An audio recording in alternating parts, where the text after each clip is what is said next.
Our first witness is Mr. Hassan Hassan. Mr. Hassan is an associate fellow at the Tahrir Institute for Middle East Policy. Mr. Hassan co-authored ISIS Inside the Army of Terror. In 2008, he started working in Abu Dhabi in journalism and research focusing on Syria, Iraq, and Gulf states, and studying Islamicists, Salafists, and jihadist movements in the wider region. Mr. Hassan. Thank you, Chairman Johnson and Ranking Member Carper, members of the committee. By way of introduction, I also want to add that I come from an ISIS-controlled area that is still controlled today. I've also interviewed dozens of ISIS members for my book and other research. And I want to say this: this is not a sectarian war. The very people that ISIS claims to represent are victims of its brutality just as much as everyone else.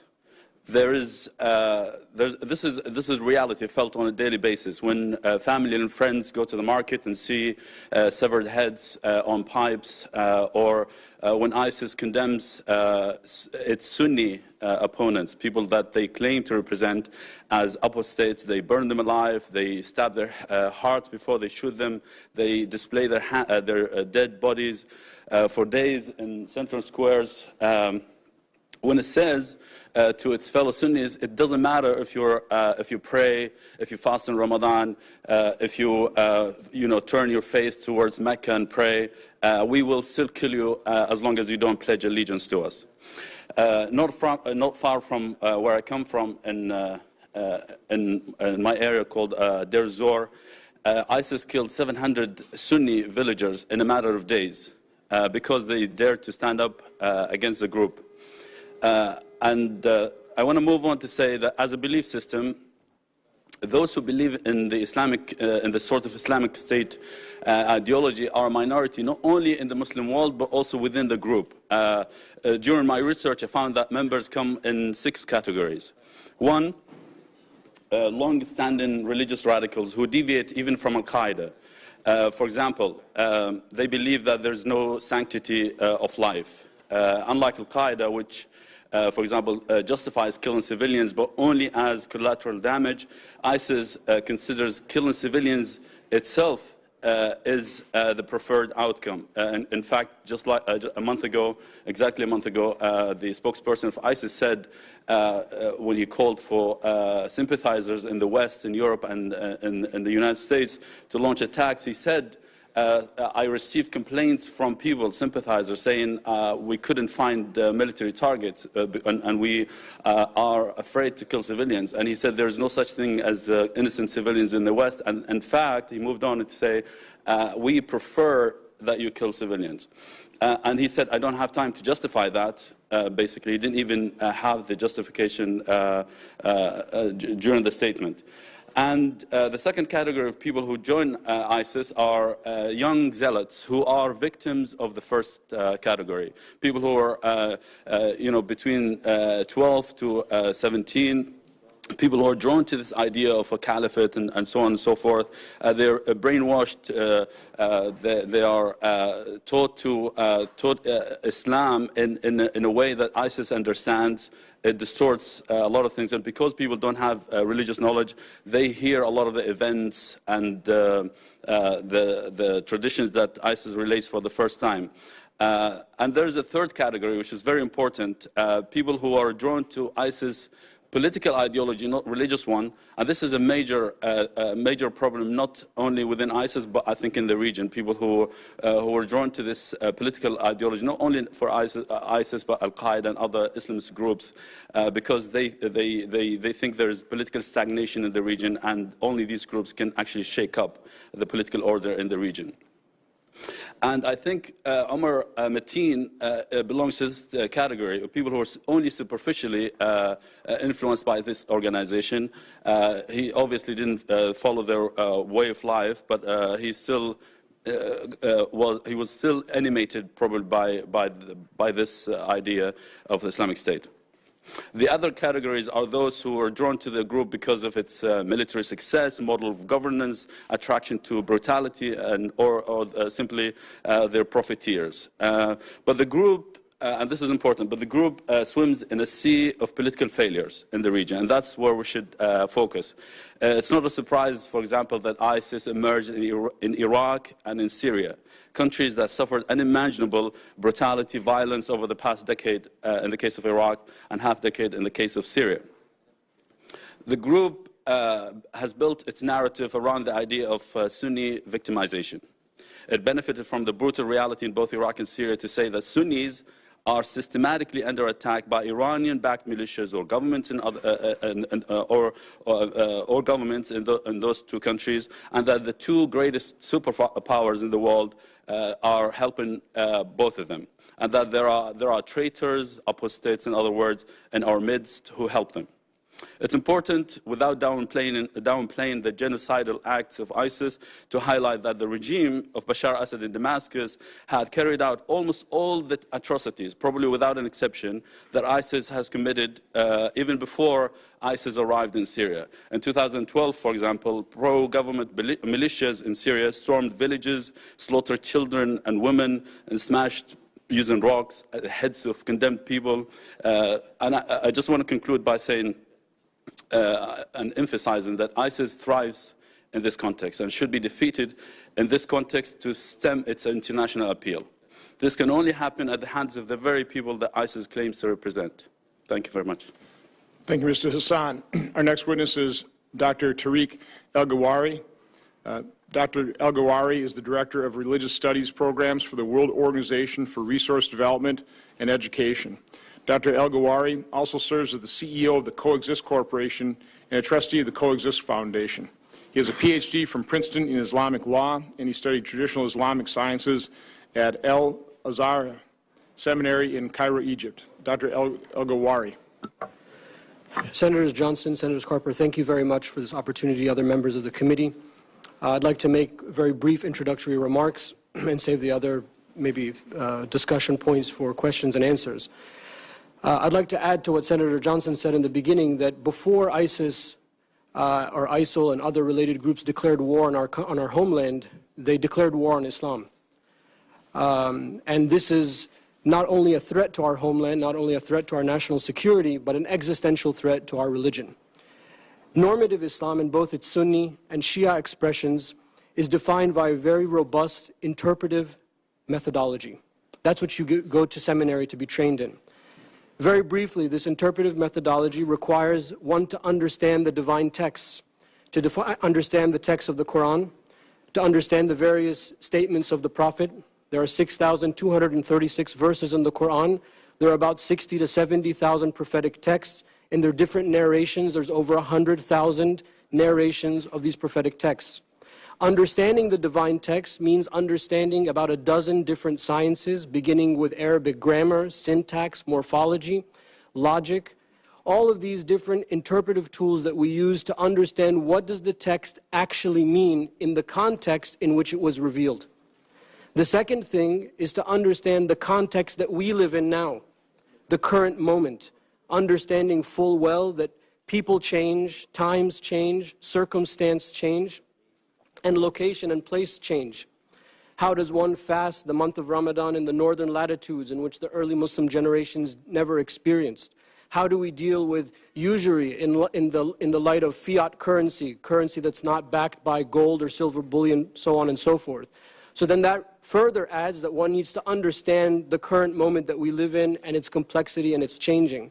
And then the third aspect of this interpretive paradigm is how do we link the divine text into the current moment in which we live. And that, as we were taught, is a talent. Not everyone is endowed with that type of talent. Violent and extremist groups like ISIL have no interpretation whatsoever, nor do they have a fundamental understanding of Islam. They are unlettered warmongers who have, in essence, created a parallel religion. Yet this parallel religion that they call to is no more Islamic than a pool with one lemon squeezed in it is lemonade. And because of their gross misunderstanding of the primary text, because of their lack of a robust interpretive methodology, the good news is we are able to identify what is so wrong with their thinking. And in my work and in my analysis, I have been able to deduce about a half a dozen or so main concepts that they have. and been able to trace them back to a certain cluster of sources that are used by every single Islamist extremist group from the middle of the 20th century until our time today. And in that, I'm able to isolate those concepts. We're able to provide a counter-narrative and deal with it. Now, I don't have an army at my disposal. I don't own any weapons whatsoever. I leave that to the law enforcement. But what I do have is I have my intellect, I have my scholarly training, and I can employ that to provide a robust counter-narrative, to inoculate our youth, to protect the next generation, and to make it absolutely unequivocally clear that what ISIL represents, what they stand for, has nothing to do with the religion whatsoever. Thank you. Thank you, Dr. Elgawhary. Our next witness is Mr. Subhi Nahas. Mr. Nahas is an activist for lesbian, gay, bisexual, and transgender rights who fled Syria in 2012 after receiving threats from soldiers and jihadists because of his sexual preference. Mr. Nahas fled first to Lebanon and then to Turkey, where he applied with the United Nations for refugee status. He was granted refugee status after a year and has since moved to the United States. In August 2015, he testified before the United Nations Security Council Summit on LGBT rights in Syria. Mr. Nahas. Chairman Johnson, Ranking Member Carper, members of the committee, thank you for offering me the honor and the opportunity to be here today to share my story in the context of the larger events happening here in the world and here in the United States. My personal story mirrors the stories of many, many other LGBT individuals. One day I was heading to university. An organized group of militants accosted and threatened me solely because they perceived me as gay. In the local mosque, it had been announced that they would cleanse the city of all sodomites. ISIS had not yet been formed, yet militants and the regime targeted all gay men in the country. I fled from my home country of Syria in 2012. After living in a country of Lebanon for 6 months, I moved to Turkey. My history of activism for LGBT rights meant that even in Turkey, I once again find myself in danger. Extremist groups like Al-Qaeda and ISIS were gaining strength and access there. Although I was employed for 2 years in a senior position with Save the Children International, I was still not safe because of my sexual identity. A Syrian friend informed me that I had been targeted for death. My director at Save the Children helped me register with the UN Refugee Agency to be resettled to a safer country. Prior to my resettlement, I completed an extremely thorough screening process, which included testifying under oath in front of an officer from the DHS, security checks, medical tests, and cultural orientation. After this 10-month process, I was relocated to San Francisco.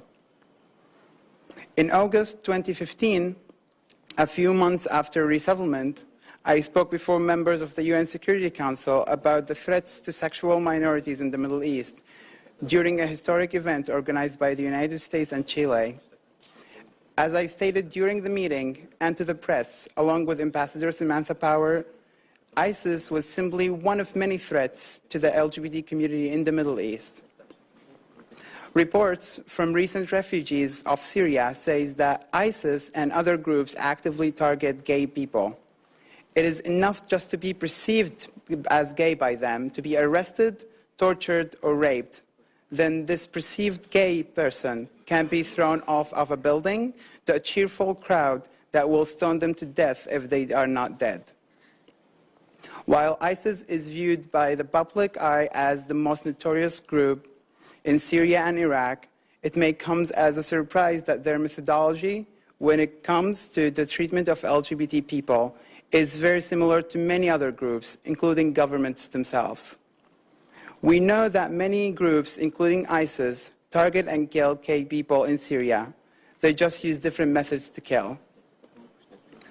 While good fortune has allowed me to begin a new, much safer life as a refugee in the United States, recent events in Orlando show that LGBT people still face huge challenges here. The New York Times reported on June 16th, even before the shooting rampage at the gay nightclub in Orlando, Florida, Lesbian, gay, bisexual, transgender people were already the most likely targets of hate crimes in America, according to analysis of data collected by the FBI.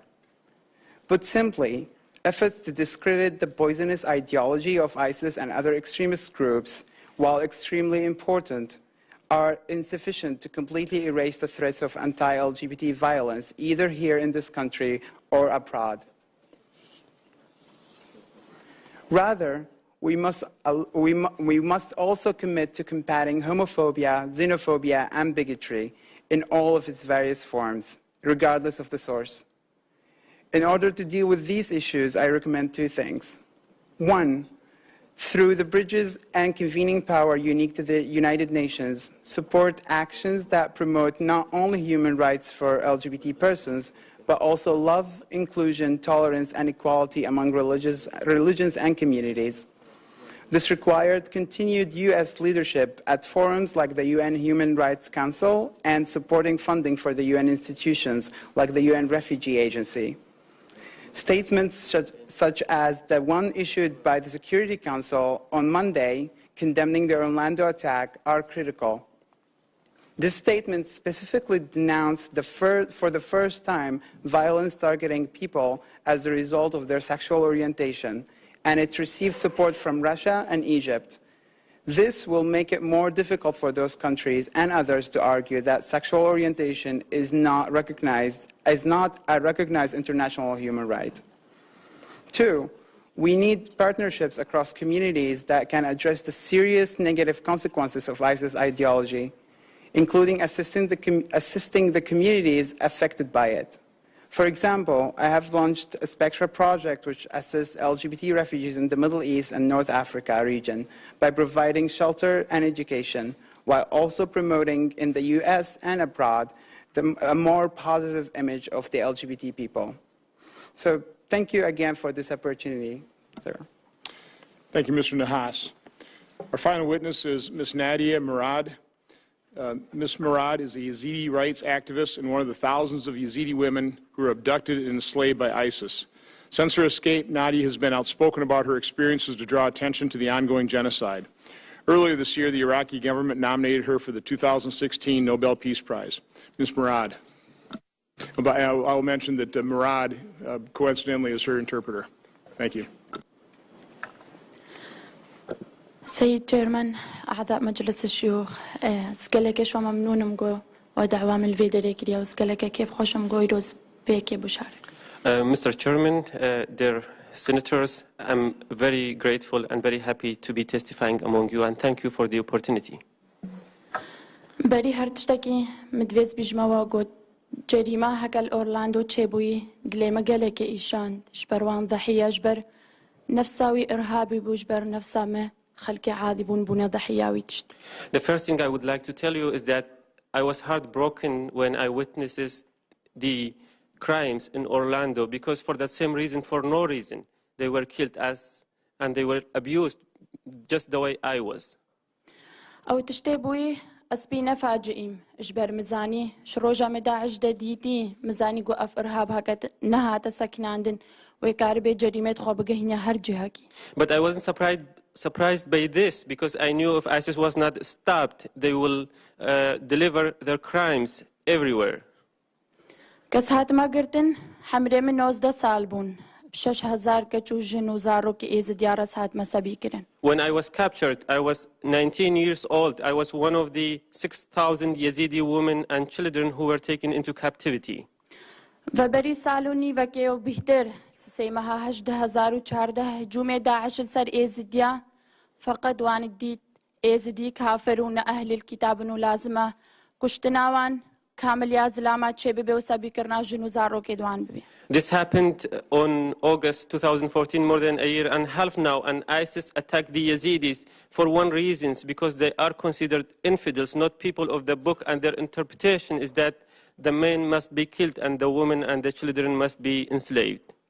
وأو تشتسر مهاتا طبقان دن قوب هزارة جنو زارو زلام كشتن الروجا بريد الشنغالينا. And this is what they applied to us. Thousands of men, women and children were killed in the first day of the attack in Sinjar.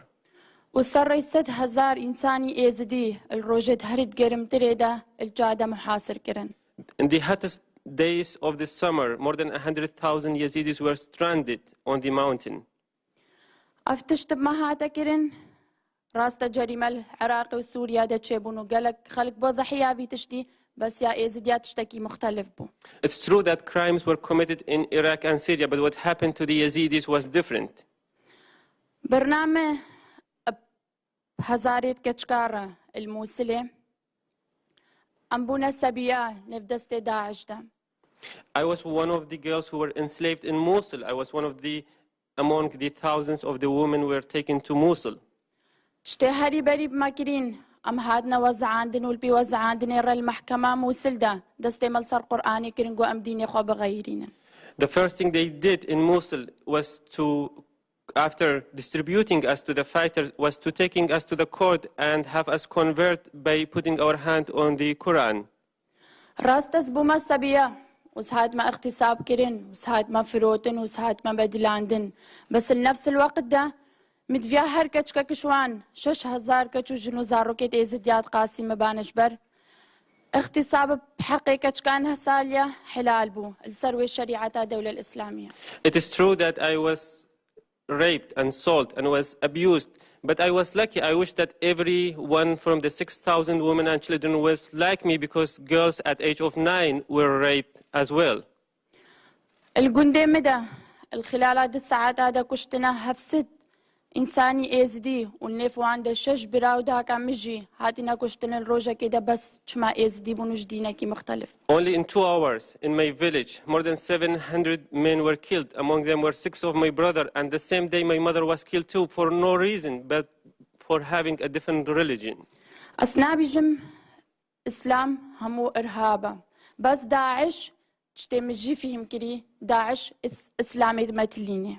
I'm not saying that ISIS represents the Islam, but ISIS is using the Islam to commit these crimes. ولازم تشبيه ساكناندن كفكر بري همو تشتي. And this needs to stop as an ideology first. جبر القلق اجينا هاتيا كرن جو ببنا داعش وكو خلق الشنقالي دا وقت الرابو وهاتين بداعش الرابو إنكارن أو جي حالة خو بقنا إيزد يا دركبن بس بكيف بون جو بداعش الرابو وبيتشتي بطبق. Many people in the area that had the choice to leave when ISIS came, but they were happy to join the Islamic State when they came. قالك تشتهاس إيرو بيجم بس مع الأسف وقت نينا جوس همو بيجم وأسنكارم همو بإنجليزي شو ورا بيجم جوس كارم الوقت خدا خلاصكم. There is many things for me to testify about to tell you today. Just the time is limited and I don't speak English. I wish I could tell you more. إجبروكي مدوي دقيقة كزيدة بس سبيفا. I would like you to give me 1 more minute if possible. Honestly, take your time. We want to hear the story. Please. Take whatever time it takes. أفتشت هاتا كرن وهاتا طبق عندن السر إيزديا وهاتان هفتشتي مستمرة. This was committed against the Yazidis first, and it still continuous until now. الرسالة مجهان دم مصر والكويت إجبر في تشتي بنابي إسلامتيتي يا كرن. I delivered this message to Egypt and to Kuwait because this what is happening is being happening under the name of Islam. بمرة أو خلكي تعاطف بو أو خلك بمرة رابو جو أفتشت منامت ليني. People there, they had a sympathy and they said this does not represent us. بس هاتانو هيك اسمها مو كانت يا جوشكي آلة ديني با الدولة العربية داعش هات يا كفر عندن. But we have not seen that Daesh have been labeled as infidel group within Islam from any Muslim country. وقت البام الشيخ الأزهر كري مصر دم جو داعش بكافرين بس داعش نهاتا كفر عندن. And I ask the leader of Azhar in Cairo is to say that ISIS is an infidel group within Islam and he has not committed to it yet. وقالك خلق العراقي كتشكي ديزديا بازدات كدنا مالي دواندا بس خدا نتكرن وكارين مساعدة بكنجي دزي وكدرين المساعدة وبكن بس وانجي نفسها داعش نيري جو كافرن. Many families in Iraq and Syria, when the Yazidi women and girls were escaping to these houses, they could have helped them, but no, they seized them and they give them back to the militants. داعش سلاح خدانين إلا جو أم بكن داعش سلاح خدانين. Daesh will not give up on their weapons unless we force them to give away their weapons. بری هر تشتکی جوان آلیت دولت عربی و گمان عوان شبابا بگن سروی فکری بگهن داعش. Before all, the Arab countries must stop the flow of their citizens into Daesh and prevent them from joining Daesh. وأما نعيبكن قد سلاح ودراف نجهيوان. And we have to prevent the supplies of weapon and money to them. وأما نعيبكن قد نفتاوان نيا فروتن. And we prevent that their oil will not be sold. ودور البيرة محاربة وان عسكريا بكن. And then we have to fight them militarily after that. إزدي وغير إزديات أقليات الدينية كجكنا العراقي ونال سوريا ده نكارن حماية خبكن. The Yazidis, all other religious minorities in Iraq, they are unable to protect themselves in Iraq and Syria. كدولتك قاسي فيه نكاربه وكال أورلاندو تشيبوي حماية بك أو بلجيكا أو فرنسا. شوامل نيفا إرهاب دشهر شار آلين ما برابونا مكاربن حماية خبك. If a country as strong as your country cannot protect its citizens in Orlando or in Belgium or in France, how come a small minority like us can protect ourselves while we are in the heart of the land where the radicals are? إيروس نزانم طلبات شو بكم أجبر قلق تشتهي قوس البيبك مجبر هطانوها بدسالة تشتكش مرة شي نبو يقو أفقدية سهل ببيرك سرما. There are many things for me to ask you because for 2 years we've been waiting, but the list is just too long for me to ask you. أظانم نوها حالة 3000 و 6 كتو جنو زارو كي إيزديات شلوي داري. I know what is going on now with more than 3,200 Yazidi women, girls and children who are still in captivity. ساعات السر مرة درباست بو وقت ساعتك درباست بو متحسيان قوت تشتكي قلقي مازن إيروش مرة هاتيش بر الوسعة تيدا قوم نهاتنا فروتن يام نهاتنا إيجار كرن. When I was held for every hour that passed, I was very happy and grateful for that hour if I was not sold, if I was not raped. 1 hour was counted for me and every hour was counting for me. أسيرو راستا خلاص كريمة بس أثناء شعر مبحرية خلاص كرنيه إجبر هاتانوها محاسبة وان مجرمانة هاتيا كرن. I was freed, but I do not enjoy the feeling of the freedom because those who committed these crimes have not been held accountable. يبصري إزديا هاتي إبادك جماعي بو. What happened to the Yazidi people was a genocide. إجبر جريمة قوب إشروجا بريب هزارة هاتينا كشتن. Just the first day, thousands were killed. إجبر نزوح كرنا هكا سدي هشتي إزدي شادر بدسنا كفن. The forced displacement of 80% of the Yazidi people who do not have the joy to have a tent to live in. إجبر جريمة قوه سري هزار كركي إزدي والمعسكرية سوريا دد بنا داعش فصالوني بكسر نفساوي فكري.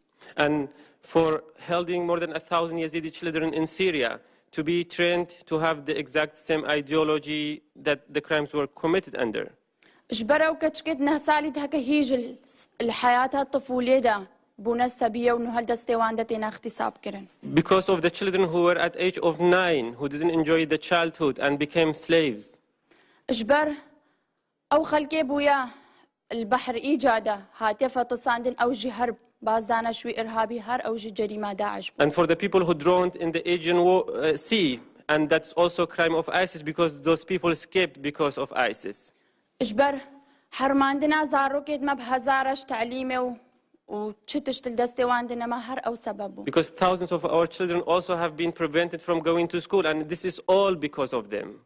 إيروزد بيجم همو أقلية كإيزدي ومسيحي وأقليات الديني ديت كجك هكا حماية وانها تكرين أو أقلية وخلاص بن. Today I'm saying that small religious minorities such as the Yazidis, Christians and other minorities, if they are not protected, they will be wiped out. فقط إيزديات في سلامت في مدفي أما بكرامت بعايشن كالكي دريبي. We only are seeking peace. We want to live with dignity wherever we are. وكو كجك نفسا كجك تايا ملاتي خو بس حلمي مبو جارك يسكاربم صالونك كجك ميكا وكم أو حلم هاتا حط ما عندن بحياتها مرة كامل إجبر وياكي أف حلم كيرتي حلمي قلق كجكو جنو زارو كيد إيزد يابو نها إيرو أما بتشتكي شوي نافكرين بس متفكرين كا شلو هني ما أنقاذك نجفي إبادي. As a little girl, I had a dream, and that dream was to open a beauty salon, and I was prevented from accomplishing that dream, and that's the exact same story with thousands of children and people like me who were prevented to continue pursuing their dreams. جناب عنصرية ضد إسلامتي هموي بيستخدام كرين ولكن أف جريمات بين بنابي إسلامتي ولازم بسلمان أول الناس بين ضد في تشتي بسكن. The racism should not be practiced against Islam, but these crimes have been committed under the name of Islam, and the Muslim must be the first one to resist this. ومنابي يك مهاجمة دينكي كامل بقى وقوة عائلة أس خلاص كريم الموصل ده. And I don't like anyone to be attacking an entire religion. For example, the family that liberated me in Mosul. بس نفس الوقت أفتشتت ببنابي إسلامتي. But at the same time, this is being committed under the name of Islam. وجارك دي قالك شو ممنون مو كهجي سؤالك تشتكى به قالك تشتهي وقالك هاي زبيجم وهاي هطا آخر نقطة بمهاتي سكارم بذكرين مو بيجم بس قالك وقت جي جرات بي. There is so much time that is needed for me to tell my entire story, but now I will stop and I will give you the opportunity to ask you any questions. Thank you, Ms. Murad. Thank you for your courage for coming forward and testifying. Let me just ask, any of your family survive? عائلة هناك جي فلتينا دخوش كتمة وسيبرات ما هناك زارود بران. Yes, 2 of my sisters, 3 of my brothers, and some of my nephews and nieces. بس هتانو هجي هجدش معلم النيفا كشتي وندادينا. 18 people from my family and extended families are still, they are killed, whether they are missing. Could you just tell us how you escaped? بازدانا مي مقد بهورنا كرس خلاص ببموني كتشك إيز دي بهورنا كر خلاص بيش برم كتنا نيفا إرهاب ده. I never believed I will be able to escape because not me or other girls, because we were held in areas it was just vastly occupied by ISIS.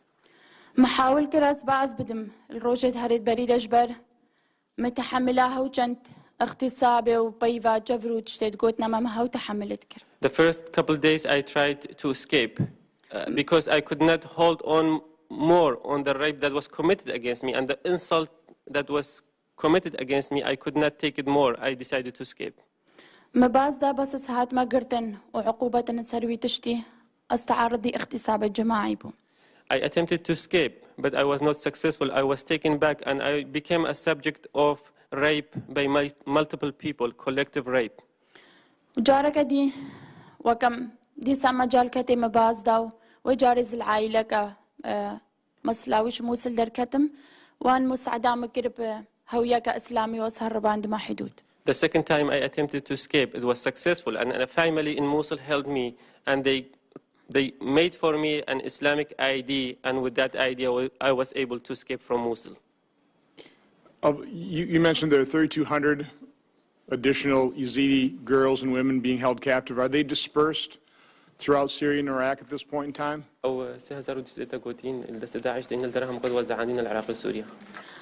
أو الهرجة هكي داعشتي موجودتي هيا وهكا إيرول جهة كينا بيسبوي إيوي جهش بر تينا فروتن وتينا كرين هرول جهة كينا أو وان عراقي وسوريا الهمو آلية داعش.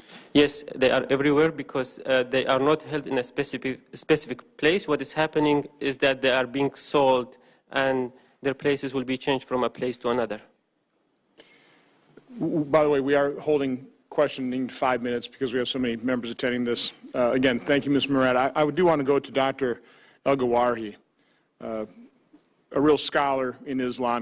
Can you just explain, is there any way for us to understand how did adherence of this barbarity, of this violence, how did it get to that point? What happened? So, thank you, Nadia. And Nadia mentioned, so Nadia was saying that that Daesh, they don't represent Islam, but they use Islam. And she gave some examples, but they're using Islam even wrong. So, for example, they told her that she has to go to the court and she has to swear on the Quran to become a Muslim, but that's not how you become a Muslim. You become a Muslim by testifying, saying the testification of faith. So even small, mundane things, they don't even understand. And I just was so moved by what she said, and it reminded me that there's a prophetic text that Prophet Muhammad, peace be upon him, he said, fear the supplication of the oppressed, because there is no veil between that supplication and the Lord. And he never mentioned that it's a Muslim or not a Muslim. And he also said that I am the protector of the religious, I am the defender of the religious minority on the day of judgment against the Muslim that aggresses against the religious minority. There's a lot, it's a big question that you asked, Senator Johnson, but basically the way I see it is that they are taking certain concepts or certain phrases and adding to it and appropriating to it new meaning that doesn't exist. For example, Nadia mentioned that one of the things they told her is that Yazidis don't count as the people of the book, they're apostates.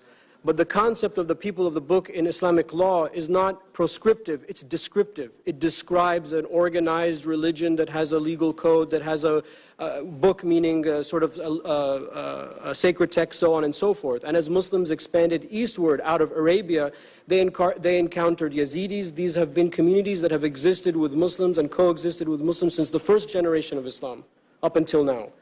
And all of the other dharmic faiths, Hinduism, Buddhism, Jainism, Shintoism, Taoism, all of these religions, Muslim scholars understood these as people of the book because it's a description, it's not proscriptive. So these differences is how they misunderstand certain things.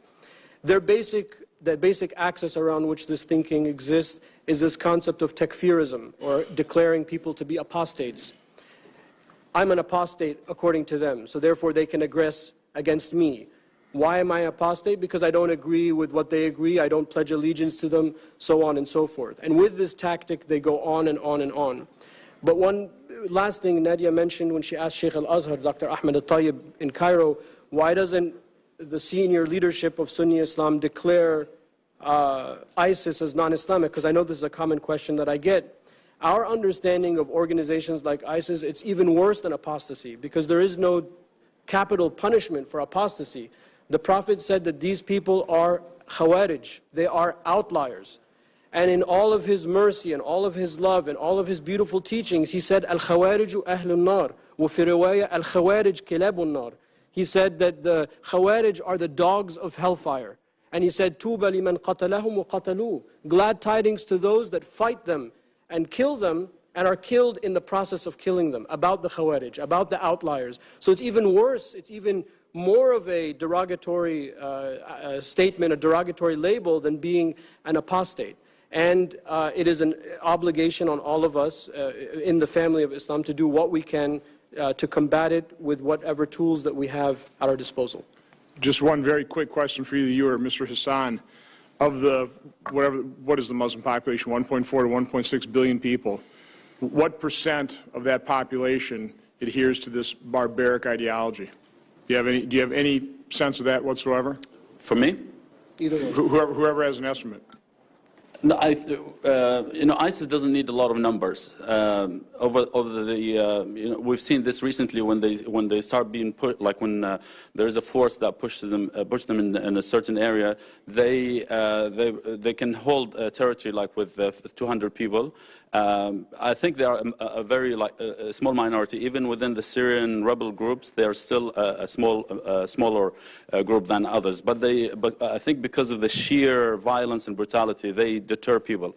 And they use the word tashrid usually in their literature, which means deterrence with extreme violence, brutality. So when they kill one person, they make sure that 100 or 1,000 people see that person being killed. Senator Carper.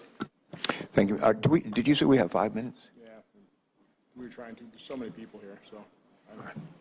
Okay. Short prerogative.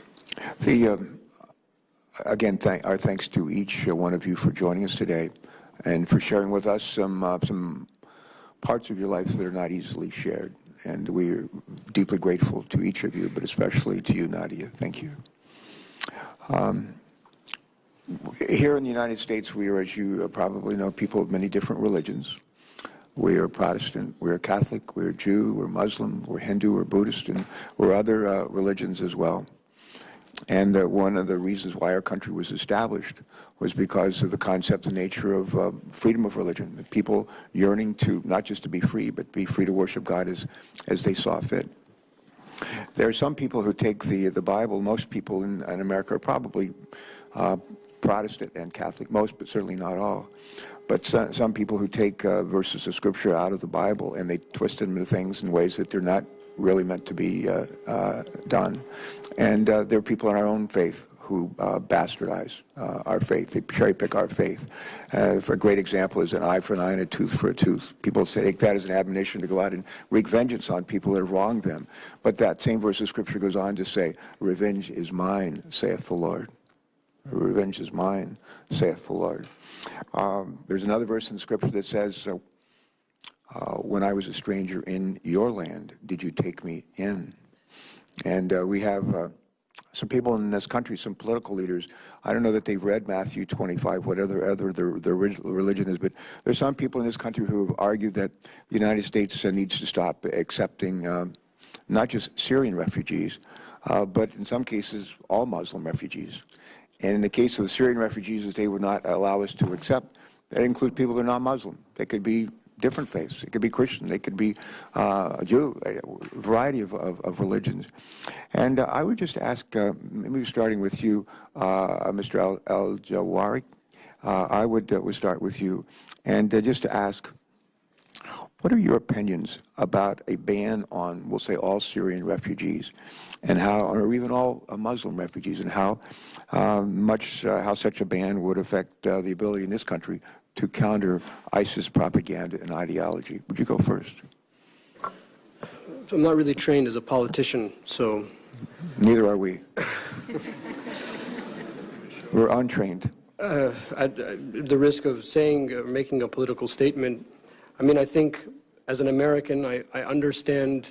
Now, my question is, what are your thoughts about how a ban on all Syrian refugees, or really all Muslim refugees, how does that affect our ability as a country to counter ISIS propaganda and ideology? That's my question. Well, I was going to say, I think it's, as I understand our nation, I think it's un-American not to accept the refugees. And we have I think, a legal, political, and more importantly, moral authority to take people in that we can. And this is what this, e pluribus unum, this is what makes our nation great. And I think that from a social cohesion standpoint, societies that are more plural are stronger.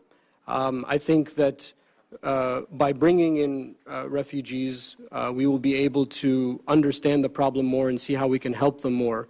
But I think some sort of form of isolationism or some sort of rejection will only increase the problem and make it fester more. Good, thanks. Other witnesses, please. Same question. Sure. I can say two things. The first one is that, I try to keep in touch with people who left Syria and they now live in Germany and other countries. And I've seen how positive the message that the European countries, and the case of here, only recently here, that they accepted them, and that was a positive sense. Like, you only hear good things from refugees.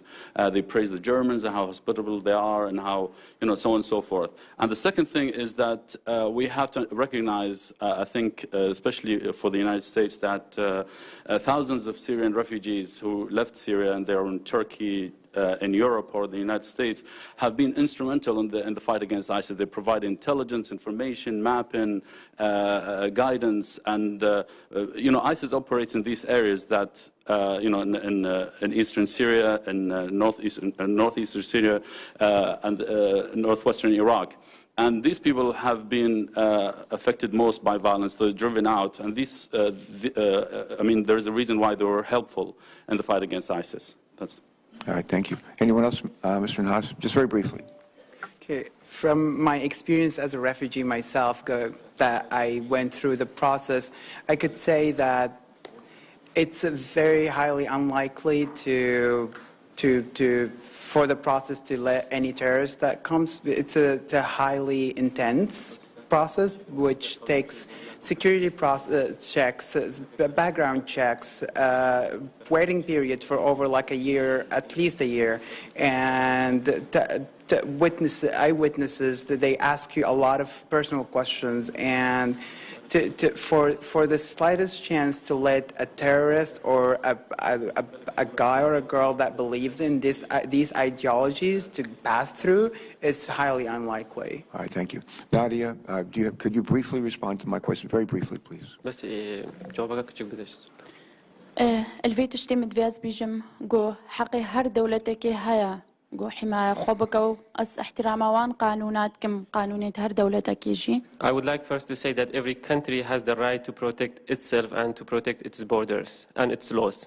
ولكن أو خلكي اجبر اضطهادك ديني أو خلكي جينوسايد بسريدة هاتي چنابي همو دريج البر بينا قرتن. But the people who are escaping from the religious discrimination and genocide, they should not face closed doors before them. ومدبت تزاني بيجي قودا أف إرهاب ننكارن بين الريد وساو هجروان دا إرهاب هكا بفيبي كارب هر جهكي وكيرتين وهكا لك شوان جريمة خواكر بنجي ودركات بنجي. I would like just to say that if the terrorists want to go someplace, they can go regardless the process, and some of them have already immigrated. I think we have a moral imperative here. We face in this country a moral imperative to be true to those words that are written at the Statue of Liberty. We have a moral imperative in where they happen to be, whatever faith we have a moral imperative to Matthew 25. When you're a stranger in our land, did we take you in? But we also have a moral imperative to the people who live here and want to live in safety and be able to live to be old and have kids and grandchildren. And so I think our challenge here is to make sure that while we need to be true to our faith in allowing people who are in distress and on the run and haunted by their memories, we need to be welcoming to them. We have also at the same time have to be mindful of the need to protect our safety. And sometimes they're in conflict with one another. Last thing I want to say, Mr. Elgawhary, Doctor can comment on this later. But my understanding is every religion, just about every religion, including Islam, has a golden rule. Treat other people the way we want to be treated. Is that true? And is that not true of Islam? Yes, it is. My view is if all of us would sort of abide by that, since that's part of all the fabric of all of our religions, we'd all be a whole lot better off on this planet. Thank you. Thanks, Senator Carper. So we equally went over. Now I think we need to keep it to 5 minutes to be respectful of all the people here. So Senator Ayotte.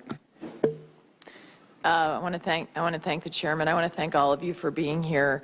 In particular, Mr. Nahas and Ms. Murad. We're so sorry for what you've gone through, and your courage in coming forward here today is very important for us to hear what you have endured, and it's horrific. But I wanted to follow up, Ms. Murad, on the issue that actually you raised, and I would like to have Dr. Elgawhary comment on it. And that is, Doctor, you said that what Daesh is doing is beyond apostate. You've described it as the dogs of hellfire. And I would agree with that description. But what I want to understand is, to what Ms. Murad asked, as we look at how the reaction should be for example, I think she may have identified the Al-Zahar Seminary in Cairo, which I believe you studied at, which is a very, very important seminary in Islam. Do you believe that leaders in this seminary and other leaders in the Muslim world have described and have called out Daesh in the way that you have described it today, as forcefully as they should? Thank you, Senator. So just a correction, those are my words. I was quoting Prophet Muhammad. Prophet Muhammad said that the outliers are the dogs of hellfire. Right. Which But I happen to agree with. what I want to understand is to really answer her question. Do you think that leaders in a position to influence what Islam truly stands for, do you think that they have been forceful enough in calling out, whether you call them dogs of hellfire or apostate, however, how Daesh is warping, as you've testified today, your religion? So I think there's yes and no. I think there are definitely those who are very outspoken. One scholar that comes to mind that we've worked with is Sheikh Muhammad Yaqoubi, himself a Syrian refugee for all intents and purposes, now living in Morocco. And he's written a very extensive fatwa, non-binding religious opinion in English against ISIS. And he actually makes the argument, which is a valid argument, that Daesh or ISIS are in fact outside of the folds of Islam. But if you've ever worked with scholars and academics, they're a little bit slow on the uptake and not very good in front of the camera. And I think that one of the leaders. Well, that's one of the problems. I think one of the deficiencies, one of the weak points of Al-Azhar is its communications capacity. In a former life, I actually helped establish the Office of Communications for the Grand Mufti of Egypt between 2003, 2007, before I went to Princeton. And that was, wow, that was a coup. I mean, when I asked them, how do you deal with journalists? And they said, oh, we call the police and we arrest them. I said, no, you have to work with the media, because if you don't, what you're trying to say, what the Mufti is trying to say is not going to get out there. So I think there's a lot of training that can happen to help that. But I agree with you. There is more needs to be done and more voices need to be heard. Thank you. Ms. Murad, I wanted to say, I believe that Daesh has engaged in war crimes, crimes against humanity, and genocide. How important do you believe it is? You have put in your written testimony today, and you've also told us, how important is it for the United States to formally recognize Daesh's actions as genocide?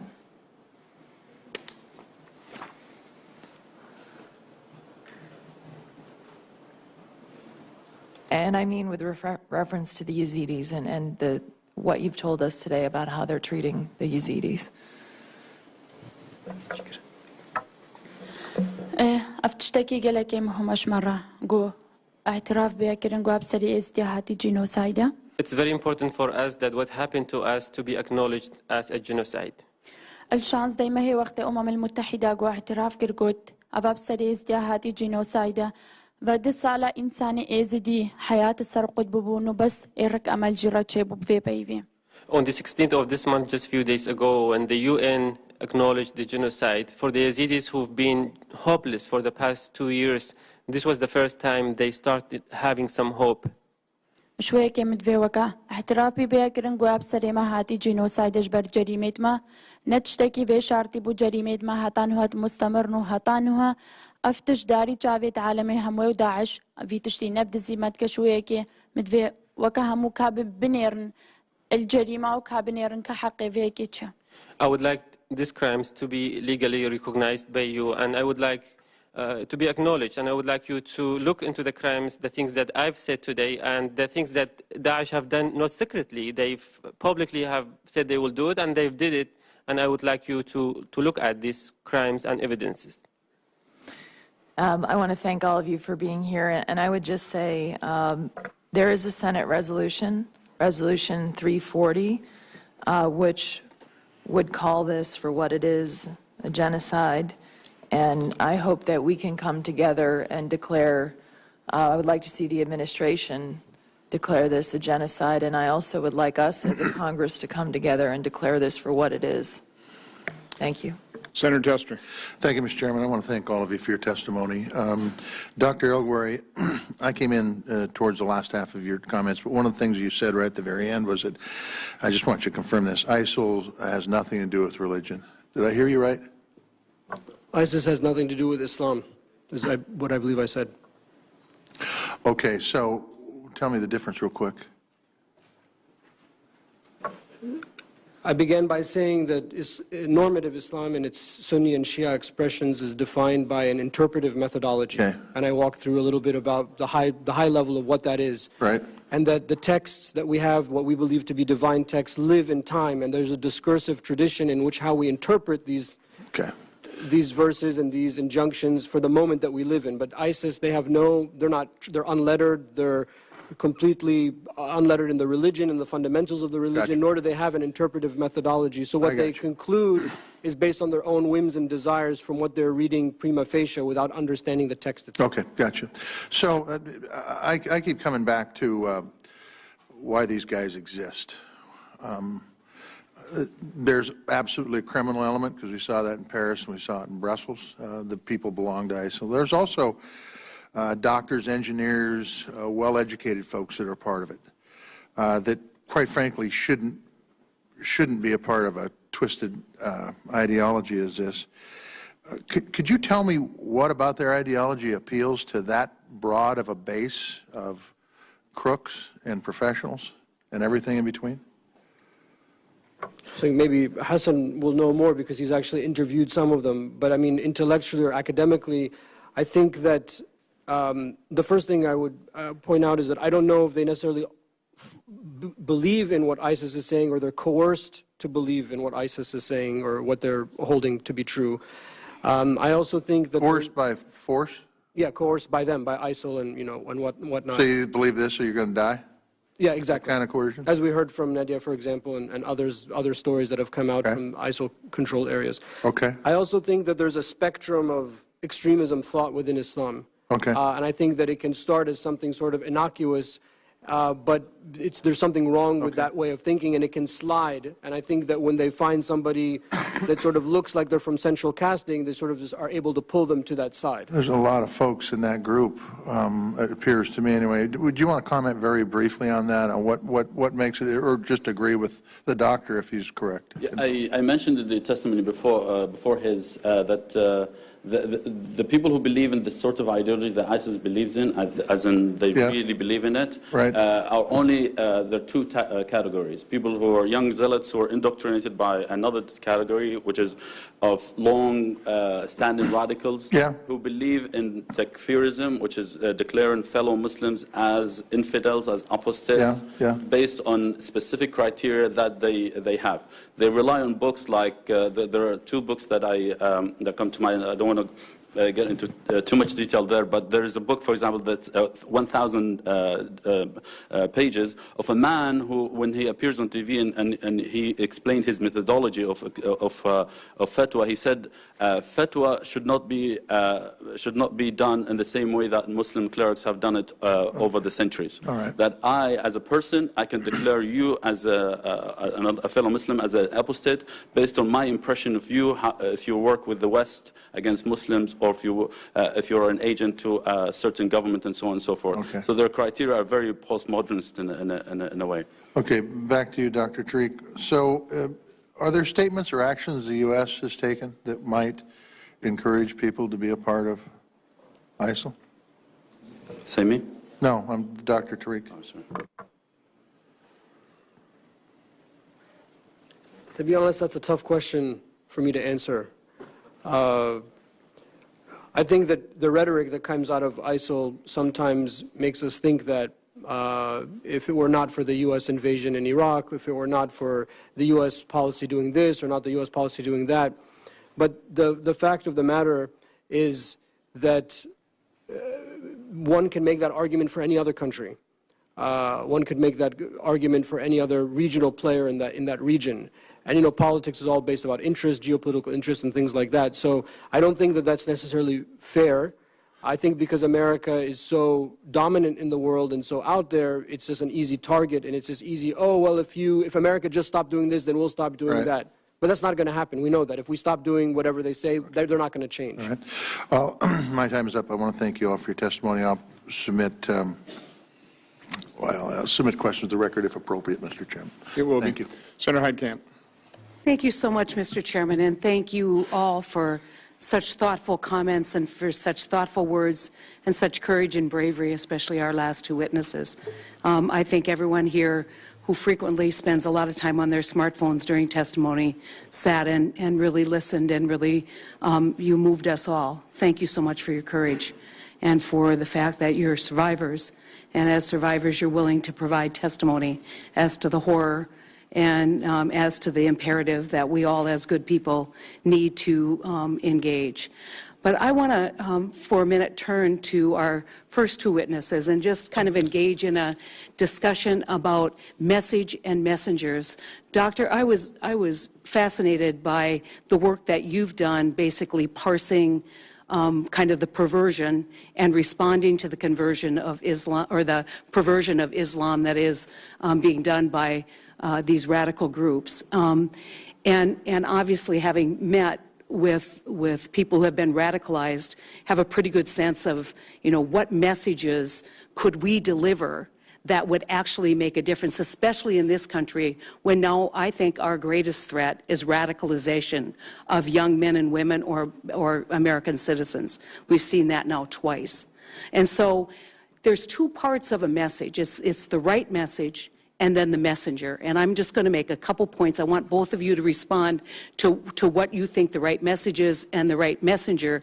And I want to know if you're familiar with what the Department of Homeland Security is doing today to try and provide a counter message and offer any advice to us as we review that in our role of oversight. And that'll be the last question I ask, and I'd like that you both split up your time. Thank you. In terms of messaging, I think it's different because it's complicated because ISIS should be treated as two organizations in one. There's the local one that it operates and operates on the ground in Syria and Iraq and elsewhere, like in Libya and elsewhere, and they have their own messaging, usually based on sectarianism.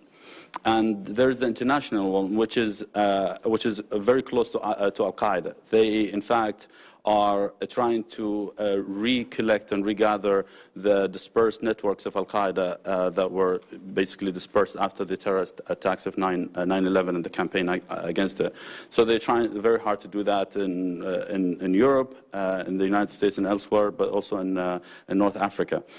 So the messaging should be different because they're different organizations. On the ground and internationally, there's this danger that what happens, its appeal on the ground has become an international appeal. Why? Because it presented itself as some sort of an idea that everyone is fighting and the enemies of this organization are the West or Iran or something else. That this organization stands for something. So the most effective messaging against this is to not talk too much about only the victims of ISIS outside the group that it claims to represent, but rather what's really happening on the ground, which is on a daily basis the group kills fellow Sunnis, people that it claims to represent, and we don't see that in media. For example, next to my village, I mentioned they killed 700 people. Only Washington Post, Liz Sly did the story about that. And that is, at the time, was the single most horrific massacre. They killed a lot of people, but they killed 700 people in a matter of days. That needs to be the message that, look, this is not an organization, not a sectarian organization, not an organization that represents a sect, or it's not an Islam versus the West. It is a crazy organization, extremist organization that recasts itself in religious terms that the people of that faith rejected. And that needs to be hammered again and again. As far as messaging, I think there needs to be an unequivocal counter-narrative from Muslim religious leaders. No wishy-washy stuff, no, well, maybe there's 5 opinions on that. There's yes, no, black, white. There's right Islam, there's wrong Islam, period. What I've been trying to do in our organization in Word is I conduct a traditional class we call al-halaqa, and I try to take one of the concepts that organizations like ISIL uphold, and I try to deconstruct it in a very detailed way. And my goal, obviously the audience is primarily Muslim, but my goal is for young Muslim people to understand why it's wrong, why there's a perversion in their thinking. Not that I'm saying I'm the example, but I think that kind of effort is what we need more of. And I think that the English language is actually very important in this regard, because a lot of the media that we've been seeing coming out of ISIL is in English and it appeals. So I think that's very important. As far as recommendations, some of the things that come to mind, for example, in our home county of Montgomery County in Maryland, we've noticed a drastic increase in bullying towards Muslim students in the Montgomery County public school systems. And I think that anti-bullying work is very important so that our children feel safe in schools, so that they're not pushed to the side, so they're not isolated.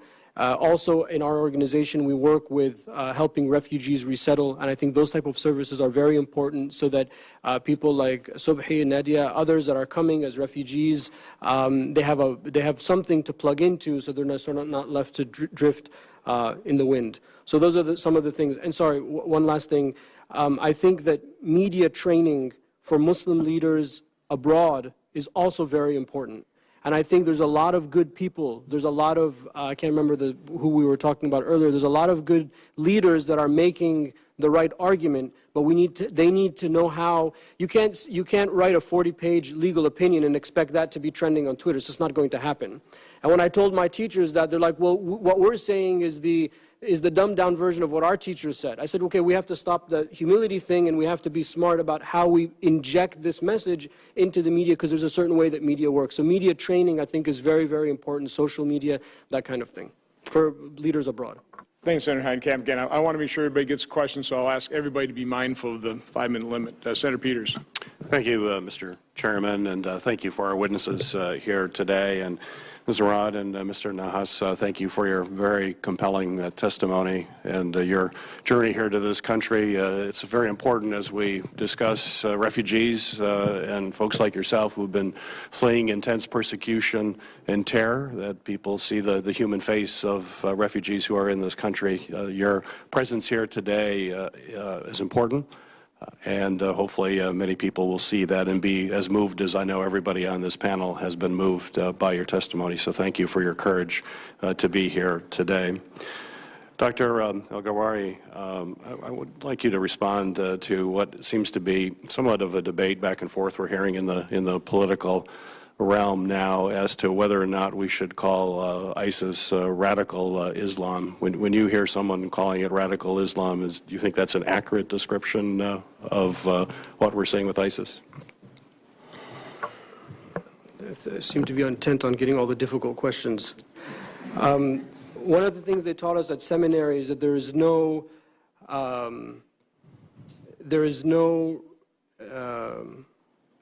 I'm just trying to translate in my head on the fly. There's nothing wrong with labels, because a lot of times we get stuck on labels. Or why are you saying this? Why are you calling that? And I think that labels are only what their definition is. When somebody says, I use that term radical Islam, and I know a lot of people in my community get upset, but what I mean by it is people that look Muslim, say they're Muslim, quoting the Quran and doing horrible things. I mean, what are we going to call them? They are terrorists for sure. But they're very different than, you know, a neo-Nazi group, for example. So I personally don't have a problem with that. When people say that, whether, you know, Congress or the White House or in the media, I understand what is meant. However, I fear that that can very easily slide into, well, any form of religiosity from a Muslim is a form of radical Islam. And that's, I think, where the fear is that we limit it to what it's supposed to define. Mr. Hassan. It's a good question, because personally, you know, when I was in the UAE last year, I was an advocate of using these terms and pressing on clerics to speak up against this organization. I remember the late Saudi king who died 2 years ago. He admonished clerics, the high clerics, for the first time in public, and he said, "I feel you're lazy. You're not speaking up against ISIS when it came out." But I think when I moved to the UK last year, I felt that there's a question of messenger. Who says this term and why? And it's important to keep this in mind. ISIS wants to divide. This is the thing that the ISIS did in the Middle East, and it's trying to do elsewhere. It wants to polarize its enemies, and it wants to polarize the society under its control, and they want to divide their enemies. And they've succeeded in the Middle East, and they're probably succeeding here by getting people busy talking about what to call it and what not to call it. I think what's clear is that this organization is, like Doctor said, declared war on Islam. This is how it should be seen. It's a problem within the Islamic world, and it needs to be dealt there. And here, what can be done is to help Muslims fight this organization.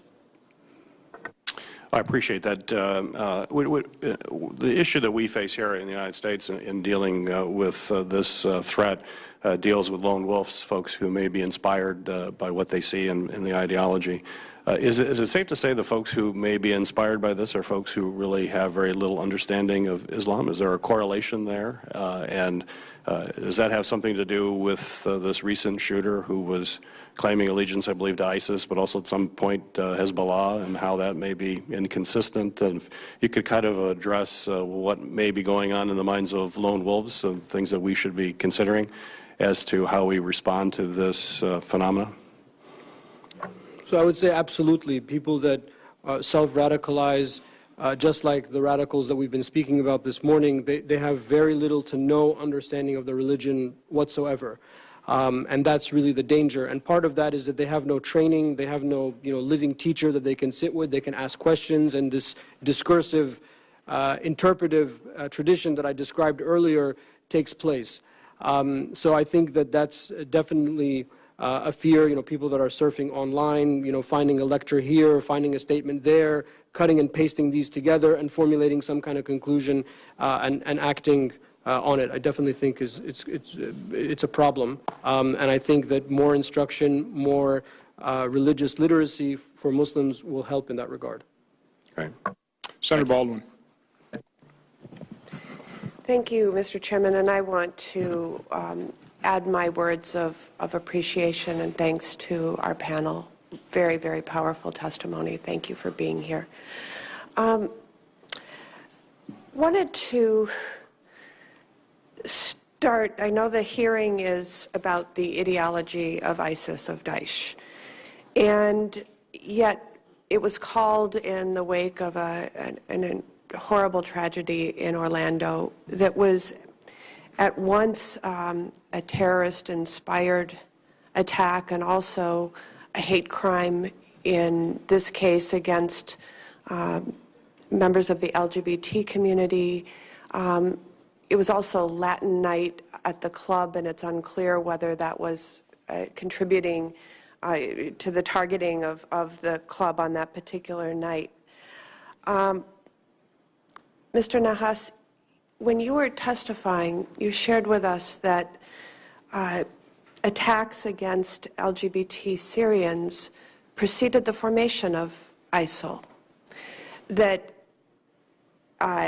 it was called for or tolerated or perpetrated by the regime as well as militants who opposed the regime in Syria, that they too perpetrated violence against LGBT Syrians.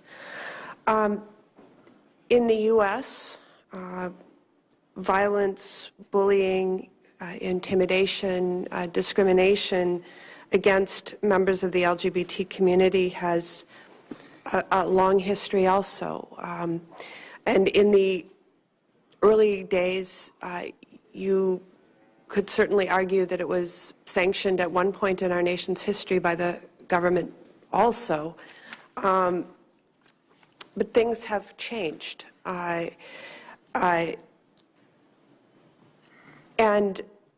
I want to just draw attention to something you highlighted in your testimony about the UN Security Council acting very recently to recognize that LGBT rights are human rights. A first in that international forum. You highlighted it as something that is very important in moving forward. I guess I want to ask, in terms of your proposals, your recommendations to this committee and to others, how important it is for governments, for authorities, for regimes to say LGBT rights are human rights, and how dangerous is the absence of that, the silence to that? Thank you, Senator, for this important question. From my own experience growing up as a gay man in Syria, I know that I knew at an early age that the government has laws against us, and we're not. My existence was not legal, so I was not allowed to say it out loud. I was not allowed to be out in the open. It was punishable up to 3 years in prison. This is the least, and at worst that it could be persecuted by your own community members. So it's very important for us to put the words out there, to say to the government and hold them accountable, to tell them that this is LGBT rights are human rights. They are not, from my understanding, my community and traditions say that LGBT rights are only sexual rights. They don't relate at all to human rights. And to make this message clear to governments and communities in their governments, it's very important to at least start to elevate the consequences that I witnessed in my country, where we're being bullied all the time, persecuted, harassed in the streets, even verbally and physically abused. And we could not go anywhere. We could not go to the police. We could not tell our families, because if we do, they will persecute us more, because they will always say, you have to man up and defend yourself. This is not an issue that you can talk about. But if these international platforms were used in a proper way to deliver the message, to tell the governments that these rights should be addressed properly, it delivers a very strong message. Thank you. I wanted to follow up at, I'm out of time. If you do it for the record. So a question for the record then. Senator Peters was asking questions about self-radicalization and lone wolves. And I think in the case of Orlando, it is not clear how deep of an understanding the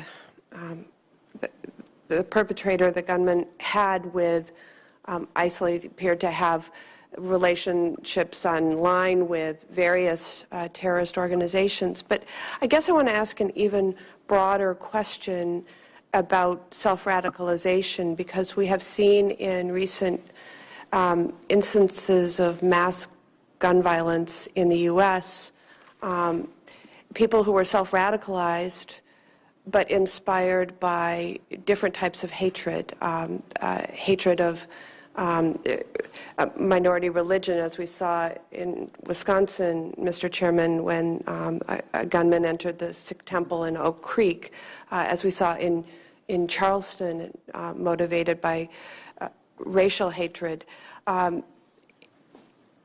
What can we learn about self-radicalization in studying those who have been self-radicalized by ISIL when dealing with self-radicalization for people who hold different types of hatred? And the witnesses can answer that in written responses. Senator Langford. Thank you, Mr. Chairman. Thank you all for being here. I appreciate your bravery in coming forward and your courage to be able to speak out. These are important days, and we need to be able to hear clear, articulate voices. And I thank you for bringing that. Mr. Hassan, let me ask you, what is the end goal for ISIS? What do they see on the horizon? They are fighting for what, and they will know they have achieved it when? Well, they say they want a caliphate that dominates the world. This is their stated mission. I think their realistic objective is to control Syria, Iraq, and expand in the region and become this leader of jihad and global jihad. That's why they spend so much effort on targeting Al-Qaeda. They are more critical of Al-Qaeda than probably other ones because they see them as their competitors and their rivals. So their goal is regional dominance, but obviously they want to expand in the West and elsewhere. So you talk about the regional dominance, yet they're trying to motivate people in Western countries, whether it be in Europe, United States, Australia, wherever it may be, to be able to fight and attack in those locations as well. So why try to motivate people in Australia or in the United States or in Europe to be able to fight for them if the goal is the caliphate there? Yeah, well, I mean, listen to them and how they talk, reading their books, the books that they say they read, pamphlets and so on. They talk about the war today And this is important, I think, for the anti-ISIS campaign today, because there is this tendency to think about tactical defeats as strategic defeat against ISIS. And that's not true. ISIS presents itself as it's a long-term project. They talk about Nikaya as a tactic, which is a war of attrition. So they want to exhaust the West, exhaust everyone else. They think 10 years ago we were fighting the Americans. The Americans were in Iraq, and they had the appetite to fight us. 10 years later, President Obama had little appetite or less appetite to fight us. In 10 years' time, that will be even less. They have a core, and that's the most important part of ISIS, a core that is mostly consistent of security officials. These are the most dangerous people. Many of them were former members of Saddam Hussein's mukhabarat or security apparatus. They shape the organization in terms of how it operates and how it works and how it ensures its survival. So I think they have that goal. That core won't go away. You could defeat the organization, defeat the members who joined it 2 years ago and so on. But they think of their long-term strategy as a strategy of Nikaya, or a war of attrition.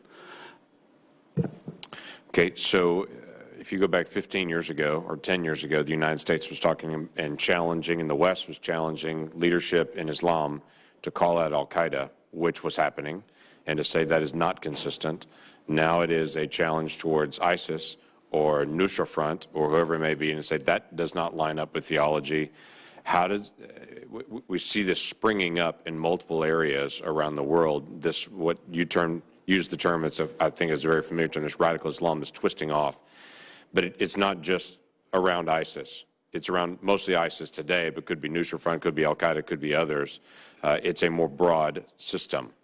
So is it a confront ISIS, or is it a confront a larger set of teachings that's separate from traditional Islam?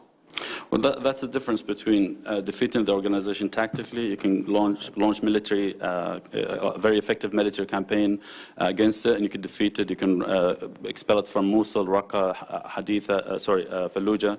But the organization's appeal and the spectrum, the broader appeal of groups like it, like-minded groups like Al-Qaeda, other Islamist groups that believe in violence and long-term, like as a strategic goal, rather than violence just because they're pushed to violence. Does the worldwide movement of ISIS diminish if they do not have a functioning caliphate in Syria and in Iraq? It will, but the fear, I think we've reached a point today where what's happening on the ground in Iraq and Syria doesn't affect so much the international appeal of ISIS. And this is, I think, directly because the campaign against ISIS has not been done properly. Using the wrong forces to fight ISIS in towns that these organizations are viewed suspiciously is a disastrous campaign that even State Department officials complained about it and said in that letter, the dissent document, saying, for example, allowing the YPG, which is an organization affiliated to the PKK in Turkey, which is designated by the U.S. as a terrorist organization, using that organization to fight ISIS, another terrorist organization, in Sunni Arab areas. That's just wrong. So I think the campaign today is allowing ISIS to convert territorial losses into legitimacy in that region specifically. And that's why I've been warning time and again that the campaign is not being done properly. It's only making ISIS stronger. Thank you. Senator Booker. Yeah, I think Senator Langford's line of questioning is really right on, and I'd like to pick up right where he left off. And so, first of all, you say in your testimony, you can defeat the group in Raqqa, Mosul, Fallujah, but these defeats will remain tactical unless this group is discredited by the same people it claims to represent. Could you go a little deeper into that? So what specifically then are you advising for us to do as we get these? We're shrinking their territory clearly, but it seems like you're saying that we're giving them more strength in some ways in the way that we're doing it. Can you be a little more specific about what you're suggesting? That's a question. And I think we defeated ISIS, if I want to speak as the other side. ISIS was defeated in Iraq in 2006 after the surge. But ISIS came back and took Mosul. It was defeated from 2006 to 2010. It was a very marginal organization in Iraq. Sunni Arabs that in the areas that ISIS operated in, defeated the organization, worked with the Americans, and policed their areas. That worked. But then the policy that followed in 2010, when Iraq, when the United States pulled out of Iraq before Iraq was able to govern itself, and because there was support, perceived support between cooperation between the U.S. and Iran to work with Maliki, who is a sectarian prime minister, and work with him despite the fact that he was weakened, and there's a rival, another Shia rival who's more moderate and more tolerant, was supported. And then, the mistakes that followed, that very success between 2006 and 2010 led to circumstances that enabled ISIS in 2012 to tell all Sunnis in these areas, look, the only way forward is for us to work together and reject this government from our area. And they were able to rally people, mobilize people against this government, and that's why they were able to take Mosul in 2014, in the summer of 2014, took Mosul, forced the Iraqi army to drop its arms and flee, and they took massive weaponry, the American weaponry, and they went back, marched back into Syria, and they took Deir ez-Zor and fortified Raqqa, and they took some of Hasaka and so on. They became a strong organization because the political failures that there. And my fear is that there's so much focus on the military component rather than on the political and social and religious dimensions to what's going on there. And so I see your point, and I also appreciate in your testimony discussing how we in the West should be trying to discredit or have Islamic voices discrediting Daesh. And maybe that gets me to your testimony, which I thought was really wonderful, discussing all the ways that they're perverting Islam in the way that they're waging their war, and taking advantage of our political and failures in terms of how we're gaining territory. And so this is not a clash of civilizations. This is people perverting Islam and taking advantage of political realities. And so I just want to get from you, and you said this already, but I want to go one step deeper. For us who focus so much on CVE efforts here in the Senate, what are the specific tactics then to start to expose ISIL for for the perversions that they're doing and discredit them? What are some of the best ways to go about that? Thank you, Senator. I really believe in the counter-narrative, and that's very, very important, because when I started to do this, less than a year ago, I realized that there's no very articulate, very clear-cut counter-narrative. And by counter-narrative, I mean, how does Islam deal with issues of plurality? How do we deal with issues of democracy, citizenship, constitutional nation states? All of these things have been argued in the last 200-300 years by Muslim jurists, but unknown to the vast majority of Muslims. So a lot of the issues that Daesh, ISIL, whatever, claim are the bones that they're picking with modernity really have been dealt with already. It's just the memo hasn't been passed around. So the counter-narrative is effective because it's steeped in very rigorous, authentic scholarship. It's based on the primary sources, the Quran, the Sunnah, which are very important for Orthodox And Doctor, I'm Muslims. going to interrupt you there because being mindful of my time, and that's helpful, and I hope you'll make yourself available if we have further questions. I just want to say in my remaining 10 seconds to Mr. Nahas and Ms. Murad, your testimony was so courageous and so moving. The outrageous attacks going on against LGBT people in the Middle East and here in the United States, which, as you point out in your testimony, is the most common types of hate crimes we see. I'm grateful for your honesty, and your courage, Ms. Murad, is really just so profound, and I'm grateful that you would come here today and share your story, which is so important to be heard. Thank you very much. Thanks, Senator Booker. I actually want to kind of pick up on both the, Senator Langford and Senator Booker's line of questioning, just in terms of, what's been the reality situation in terms of where is ISIS right now, in terms of, success or lack of success against it. There's a State Department report. It's called the START report, Study of Terrorism, Response to Terrorism. Very difficult numbers there. They're very inaccurate. They're changing all the time, but When I looked at, and I did a little calculation, the number of, globally, the number of people killed in terrorist attacks prior to 9/11 is a little under 5,000. With updated numbers, that's grown, 5, 6, 7 times. So this is a real, and from my standpoint, a growing threat. ISIS, the news report showed that outside of Syria, ISIS inspired attacks that have cost 1,191 lives. Was that just last 2 years? Last year? The analogy I've been using in terms of, and I realize we've made some progress. Okay, we've taken back some territory, but they still control territory. And the analysis I'm somewhat using is that of a beehive. You might have a beehive in your backyard. You can poke it with a stick and do damage to the hive, but you're also stirring up the hive. Is that what we're witnessing? And what is the danger there? And isn't it true that we do have to defeat ISIS? We do have to deny them that territory. We have to deny them that caliphate. But then we've got a lot of mopping up to do. And these Islamic terror groups, if anything, they're spreading, they're growing, they're evolving, they're metastasizing. It is like a cancer. And we're not winning this battle. Mr. Hassan. Well, I come from the position that ISIS and Al-Qaeda are growing, and there will be other groups that join them, so they're on a trajectory of expanding for the next decade or even two. And it's important, I think, at this moment, ISIS is being rolled back. It's been defeated territorially in Iraq and Syria, like the statistic mentioned before, 50% in Iraq. They lost 50% of their territory. In Syria, they lost 20% of their territory. In Libya, they're also on the back foot. And in Libya, they're struggling to even establish any presence there. Al-Qaeda is doing very well in Yemen. The same thing in Afghanistan, they're not doing very well there. So their capacity currently is limited. However, I think the ability to inflict damage is strong.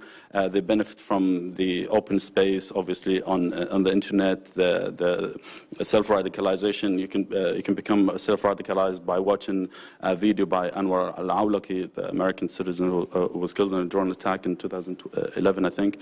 It's very easy to become one of them. The radicalization, the sort of radicalization that leads someone to ISIS is swift and animating, meaning they can push a person in a very short time to do some damage. It's very hard to predict it, but it's there. It's a danger that will remain for. But a short answer. I mean, the gains we're rolling up in Syria and Iraq. Does that give you much comfort? Because you're saying this is a long-term project. You think they're growing in strength over the next decade or two. Yeah, and briefly, that's good. The problem is the other tracks, the political track, the social, religious, and the political process in Iraq and Syria, the conflict, is lagging behind. If they are catching up to the military advances, then ISIS will go away for a while. But for now, the problem is the focus on military, while you neglect the other things is the problem. Dr. Elgawhary, I want to shift a little bit to the Muslim Brotherhood. I think it's oftentimes reported as maybe a more moderate group. Do you have any thoughts about Muslim Brotherhood? I have a lot of thoughts about the Muslim Brotherhood and like groups. I think that goes back to what I was trying to say earlier, the concept of the spectrum. And I think these Islamist groups, while some of them are on the very left of the spectrum, while some of them are not necessarily open to violence, there are certain procedural changes. If those took places, if certain boxes were ticked on the form, violence then would be authorized. I mean, look at what's happened in Egypt, my home country, country of my family.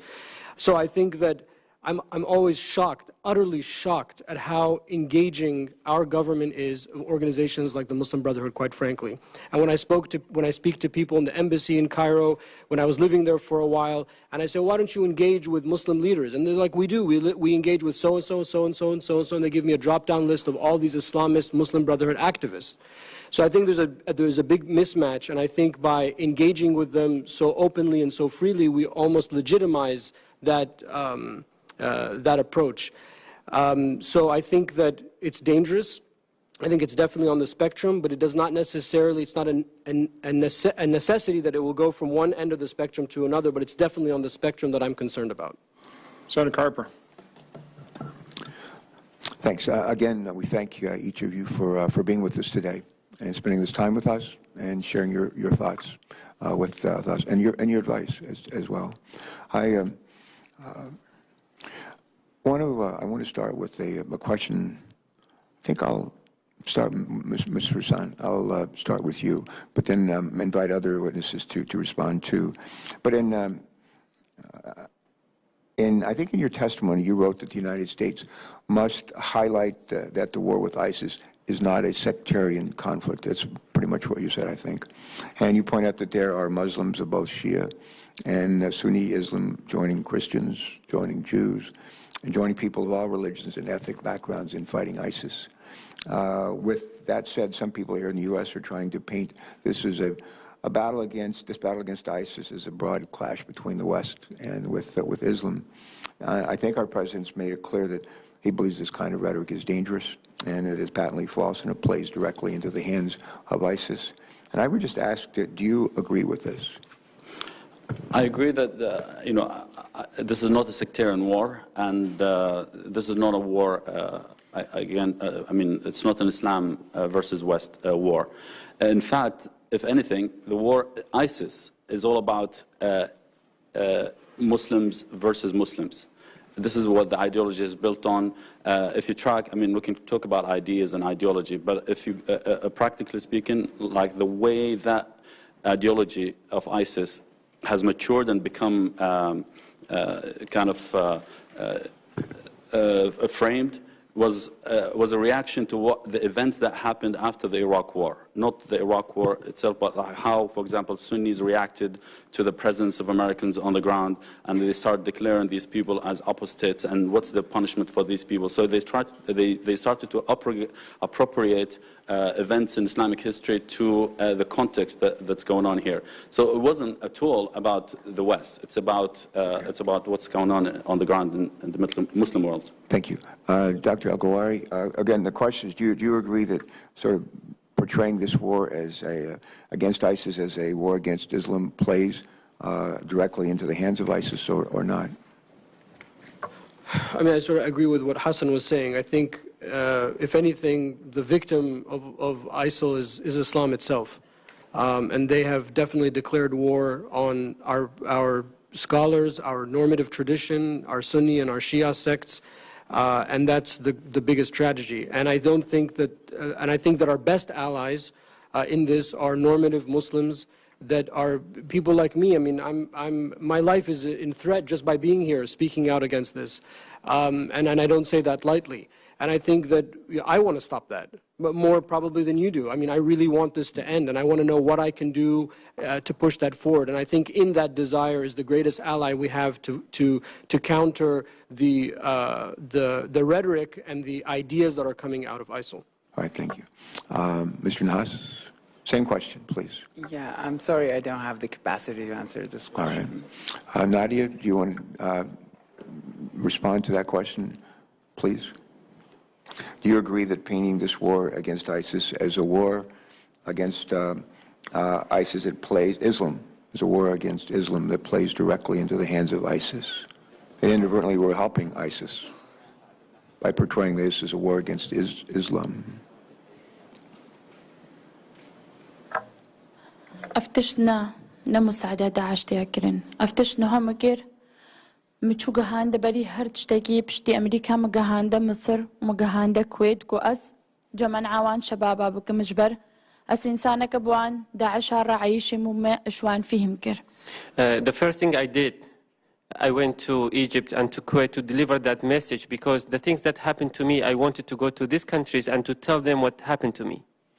شوية از بيجم وان جريمة شوية بيجم هدفي داعش چه فكريوي چه جريمة هكامت كرين چه گوجا اسوان شبابا شعر بكم نحاولين نچن. I want to prevent the youth from joining the Islamic State. I went and I told them what crimes were committed, what actions, what ideology they had. I want to stop the flow of the youth to them. اجبروي كيفنا نمساعدة بيج داعش را. Speaking against this is not help for Daesh. You have to speak against it. وكيم كرنا داعش الكيم ندا داعش حدوده بتني 3000 ميله داعش دهيت هزار يا حطانو هاجي. Also minimizing the role of Daesh or the power is not right, because only ISIS border is more than 3,000 miles, and they protect it all. There are tens of thousands are fighting for them. هنا قندشت ما مجرد سدو بينجي مالن هيج فد سالن كارن وان قندا بحررين هنجي داعشي تيده بجش مدينة مازن راكاتشان داعشي تيده. Some of our villages are only 150 people are living small villages. We have not been able to recapture these villages for a year and a half. So how about the big cities? It's not a small power. شوي كيس بينم هجش ما يرابو تشتاقو بضد في داعشي أفنقو أم ضد إسلامتيا ياقو أم وان بردنياك شيعة وسنة تشتكي وصنع هدفي ما هموك كإنسان بغض النظر عن الدين وهر تشتكي هدفي ما هموك ياقو أف إرهاب بسكيني وهمو بسلام بيقرب عايشن. Speaking against ISIS does not mean speaking against Islam, and also does not mean speaking in favor of Sunnis or Shias one against another. When we all speak together against this, then we are united, then we can defeat it. My time has expired. Mr. Chairman, you and I are both supporting legislation that would strengthen the ability of the Department of Homeland Security to reach out to faith communities, to reach out to civic groups, parents, community leaders, in order to prevent ISIS from recruiting Americans, which we believe is the greatest threat that we face. And if I could just have 30 seconds and ask Dr. Elgawhary, what advice would you have for the Department of Homeland Security as they put together and implement this outreach to a broad community to focus on reducing the likelihood that people will be radicalized here? Just maybe one strong piece of advice to the Department of Homeland Security. Work with us. Okay. Thank you. And Senator Carper, I will give all the witnesses a chance to just have a closing comment after we go to Senator Booker, but I do want to ask Nadia a question. Who helped you escape? Microphone. A Muslim family. I think that answers the question. Senator Booker. Senator Carper, Doctor, his pointed question, which you said, help us basically help you. But we're looking at specific efforts that are being going on to activate lone wolves in the United States, cells in Belgium and France. And this is the part of the war that obviously hits Western countries right where they are, being preached at, where citizens of those countries and American citizens are finding the ISIS ideology and the perversion of Islam so compelling that they're willing to take up arms against their fellow citizens in Europe or in the United States of America. And clearly, we're doing a lot already, trying to empower local organizations in our communities, working with mosques. And we've had panels here where folks have given testimony about that. We now have allocated more resources toward that. I've been one of the people that's saying CVE efforts should not be law enforcement focused. They should be focused on empowering communities, empowering those networks. If CVE becomes just more police, more surveillance, and more of that, it's not going to really help us really deal with the core of the problem. And what I found so compelling about you is you pointed out so clearly, in a way that I learned a lot from your testimony, so clearly that this is a perversion of Islam. This is not Islam we're fighting against. This is people that are using it to fuel hatred, violence, and, as Hassan Hassan said, tactically for political objectives, to control territory, and to expand the reach of their totalitarian ends. But my concern is I still think we need to be doing more, frankly a lot more, to counter that narrative.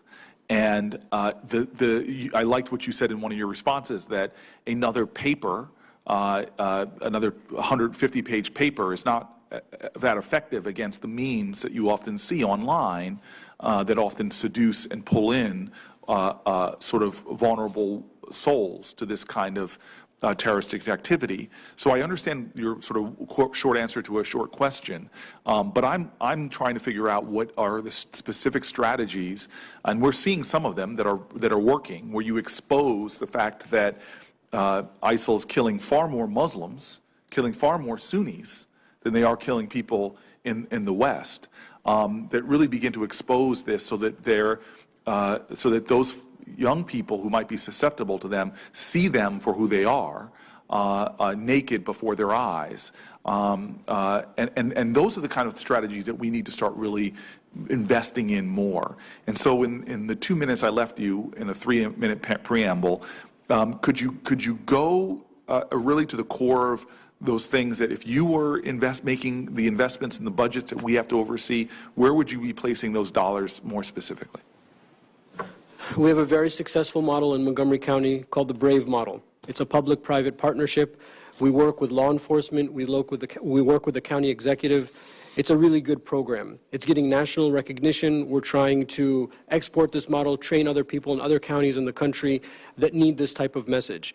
What I do in this model is I do a lot of the counter-narrative. I would love to be able in a position where I can train other young Muslim leaders in this country and our counterparts in Western Europe on what these points of I did the research. I'm happy for them to take it. I'm happy for them to say they did it. I don't, maybe my colleagues will be upset about that, but I'm happy for people just to get the message out there. I also mentor people that might be on the spectrum that are referred to us by law enforcement, the school board, that might be on the spectrum, but there's no capacity for local government to deal with them. I sit down with them, I talk with them, I try to decipher, is there a problem? Are they on the spectrum? Is it a mental health issue? Then we try to refer them out to county-wide programs that will help them. So this public-private partnership is working. It's working in our county, and I think if I had, some say on the purse strings, I would like to see us to be in a position to train other counties first in the country where it's needed the most, and I would like us to go overseas, Western European cities like Brussels, London, and work with our counterparts over there to train them in this model.